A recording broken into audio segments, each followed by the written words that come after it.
Chennai to Pondicherry ECR ரோட்ல ரொம்ப ஜாலியா போயிருப்பீங்க.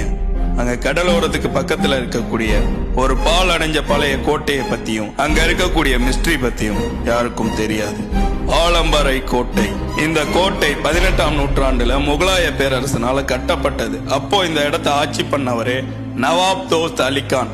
அவர் தான் இந்த ஒரு கோட்டையை கட்டினாரு. இது ஒரு பாதுகாப்பு கோட்டை மட்டும் கிடையாது, நாணய சாலையும் கூட. அப்படின்னா இந்த ஒரு இடத்துலதான் தங்க நாணயங்கள் அச்சடிக்கப்பட்டிருக்கு. 1750வது வருஷம் பிரெஞ்சு தளபதியான டூப்ளே இந்த ஒரு கோட்டைக்கு வராரு. அந்த ஒரு நிமிஷத்துல இருந்து இந்த கோட்டை மேல அவருக்கு ஒரு கண்ணு ஏற்படுது. பிரெஞ்சுக்காரர்களுக்கும் முகலாயர்களுக்கும் இடையே நிறைய ரகசிய ஒப்பந்தங்கள் போடப்பட்டிருக்கு. அதுக்கு இந்த கோட்டை தான் சாட்சி. சரியா 10 வருஷம் கழிச்சு 1760வது வருஷம் பிரெஞ்சு படை கோட்டையை முற்றுகையிடுறாங்க. அந்த ஒரு நாள் சண்டையும் ஆரம்பிக்குது. கிட்டத்தட்ட 1000க்கும் மேற்பட்ட வீரர்கள் இந்த இடத்திலே செத்தும் போறாங்க. பிரெஞ்சுக்காரர்களோட துரோகத்தினால முகலாய பேரரசு தோல்வியை சந்திக்குது. அந்த கோட்டைக்குள்ள ஒரு பழைய கிணறு இருக்குமா, எதிரிங்க கிட்ட மாட்டிக்க கூடாதுன்னு கோட்டையை சேர்ந்த பெண்கள் அந்த கிணத்துக்குள்ள உளுந்து தற்கொலையும் பண்ணியிருக்காங்க.